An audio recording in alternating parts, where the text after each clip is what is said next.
Greetings, everyone. Happy, wonderful end of the week. And so I'm here with a particular tarot deck, the Melanated Classic Tarot by Julia Goolsby and Aubrey Trenchard. I love this deck. It's really, excuse me, a very pretty deck. There you go. And it's the traditional images. However, instead of having only one particular ethnicity as a representation, it has ethnicities of the African culture. So I really like it for that reason.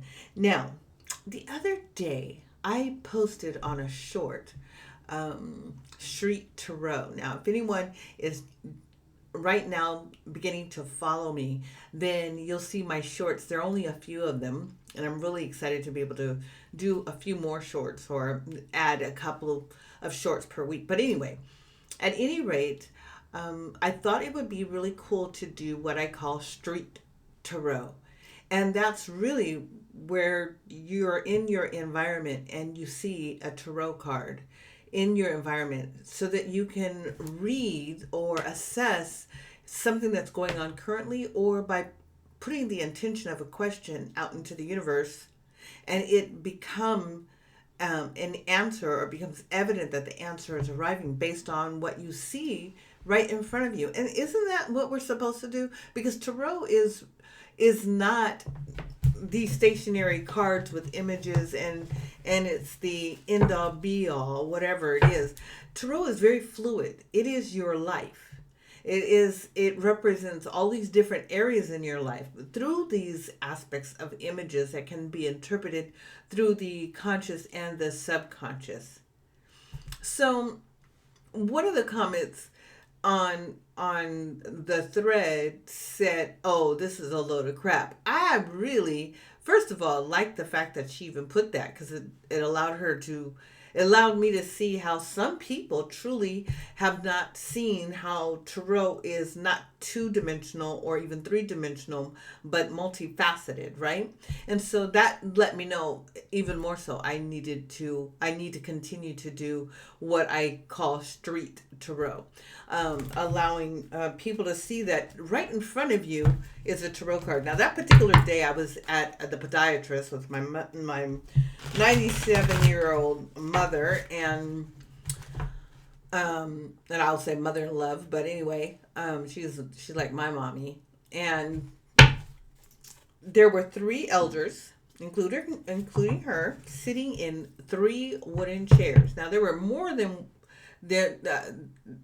chairs in the room. However, only 3 of these elders were sitting in the 3 wooden chairs. So immediately I look at the wood, all the wood in this room. It's obviously wands, right? Because isn't a wand made out of wood? And there's only 3 elders that were sitting in the room. So then that's 3. So to me, that is very obvious how I can be in any environment and be able to discern exactly which card is being represented. But that also means that I have to know my cards. Not everybody is familiar with every card in the deck, and there are 78 cards. But after myself, I've been reading since 2010 and teaching since 2012, and then I became a certified tarot master by 2017 or something like that. So of course I'm going to know which card is represented when I walk into a room, or when I'm driving down the street and I look and I see, 5 let's just say light poles, but there might be 7 light poles, but there's 5 that I see, and on top of the 5 there's 5 crows. So then I see that the light poles, it's not the crows that is the answer, or let's just say the most prominent. It's the representation of the 4 elements, and in this case it would be metal, right? So then I look at that and go, "Oh, that's swords. That's swords right away." And the swords would be attached to, let's just say, enlightenment, because I'm looking at light poles. And then the crows could be the intuitive message, which is interesting because the swords represent intellect and intuition. I mean, you see? And so when I seen the post that the lady says, "Oh, that's a load of crap," I thought to myself, "Oh, poor thing. She hasn't expanded her view on life yet." Like she needed to, like serious. When I look at that, I go, "Oh, wow." So her world is still very limited, that she's not able to peer into another dimension of seeing things. It's okay. Like, I'm not upset at it. It was just kind of comical to me. So much so that I thought it was a great teaching point, to be able to share how your cards are not just sitting behind this desk and then I'm saying, okay, Virgos, this is your reading for this month. Capricorns, check out what's going on with you, right? There's got to be something else that's thriving, that's living. And that's what happens when I'm going out and about. And I've been doing this for a while, but bringing it to my audience is something that I'm now beginning to share, because I do it all the time. Whenever I'm out and I'm driving, I choose not to listen to the radio. Sometimes I listen to the radio because I might hear an intuitive message that comes in, but I'm usually listening to jazz on the radio, or a commentary on having good health, right? Natural, holistic, homeopathic health. So, yeah. Tarot can be everywhere. Tarot is everywhere. And every person has had a tarot deck in their house. And somebody might say, "No, I've never had tarot in my house. I don't buy that stuff. I mean, I like looking at the channels and I might get a reading every once in a while, but I don't have a tarot deck." Well, if you have a deck of cards, a regular playing deck of cards, then you have had tarot in your house, because that's where tarot came from in the first place. I mean, that were the set of cards that were used prior to Pamela Coleman Smith creating the illustrated version of the household playing cards, along with Arthur Waite's interpretation of those symbolic messages, right? And so we can say that he was using his intuition and she was using hers. However, he was more logical, especially in his writings, and Pamela really leaned on her intuition in understanding what the logical writing of Arthur Waite was at that time. So, yeah, that's the answer. Tarot is everywhere, and you are tarot. You are living and breathing information and working through knowledge at all times. 3 cards. Temperance. Oh, I like Temperance. She's a water cooler chick. she's neither hot or cold. She's kind of in the middle, and she's kind of listening. She's trying to do it the right way, but not necessarily all the way, right? And if you notice, her feet are in the water, but her vessels keep the water going back and forth, back and forth, back and forth. And so she's a little bit complacent. Some people look at Temperance and they say, "Oh my God, oh, Temperance so great." No, I don't think Temperance is great at all. I think she's a gossiper. You didn't hear from me type of person right here. So, but what I like about this card is that it showed up reversed. So that means that we're getting out of this place of being kind of stagnant, not knowing what to do, kind of being on the what do you call it, on the fence about things. Like, we're getting to the point where we can speak our mind and know what we're saying and agree in the thought of what we're saying because of what we've learned and how we continue to educate ourselves. We're not being stuck there. We are educating ourselves. Now, the second card is Justice. And, that's the card. It's like, you made the bed, you better sleep in it. And you better, if you slept in that bed, you got to make your own bed, right? But it showed up reversed. Okay, and that's the current position right now. It's also the number 11. And the 11, reverse, it would be a 2, right? If that's the way we were looking at it. But regardless of it, is that you don't have to hold yourself in some sort of judgment or hold other people hold them to some sort of a standard. Just because yours isn't that way, just because that's not your insight, that doesn't mean everybody else has to think the way you think. No one has to think the way I think. The tarot, the street tarot, when I go out and about and I'm looking around, no one has to see it the way I see it.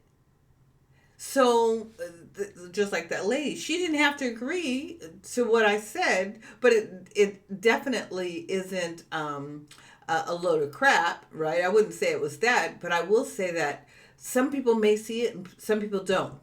And that's the same with you. Whatever you've got going on, you don't have to fight for people to see it your way, but you can be expressive to encourage people to have a wider view perspective. And I think that's smart. The last card I pulled is the King of Cups. Look at that. That's being aligned with your emotions and your being able to communicate thoroughly.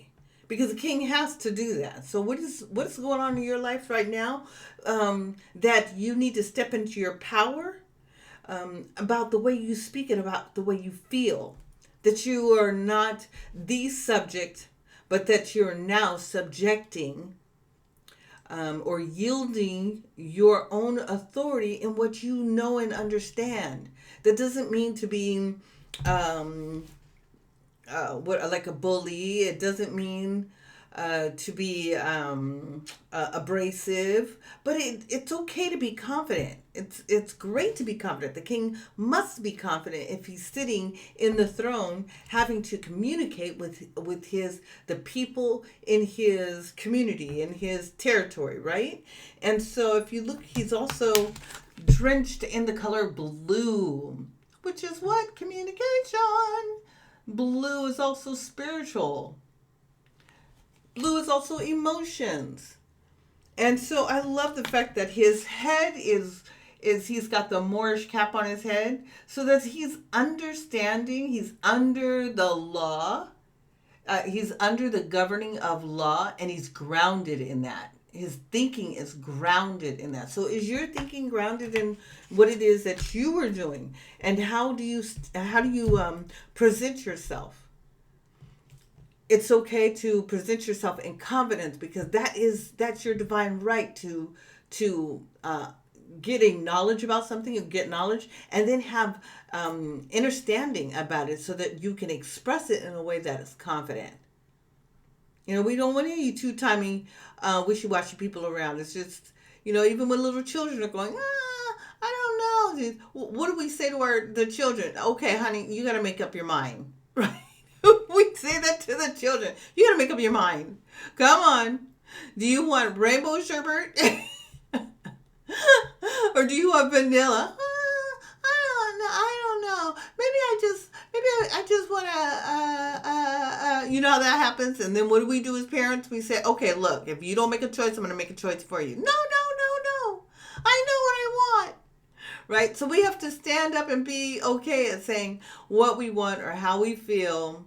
And then celebrate that. Celebrate your knowledge in that. Celebrate your education, and celebrate your accomplishment in acquiring your knowledge, acquiring your ability, acquiring your knowledge, acquiring your friends, acquiring your business, whatever that is. Be confident in that, and never be afraid to speak up and acknowledge your own self-value. So anyways, that's today's message. That is what I'm saying today. And I'll continue to do the short series. You'll learn something about the street tarot. That's what I call the series. I don't know what else to call it. But yeah, and you'll see how tarot shows up in every place that we live, every place that we're doing business, every place that we eat, every place that we're standing around, or even sitting in the car at a stoplight. Go figure. Okay, I'll be back next week. Thanks for tuning in. And do me a favor, please. Subscribe to this channel. Make sure you hit the little bell. And then also like and share this video, because we're going to work to get the membership on this new channel literally to 100. This is a baby brand new channel. I shouldn't say it's a baby channel. It is a brand new channel, and I would like to begin to grow this space with your help. So thank you so very much. Blessed be.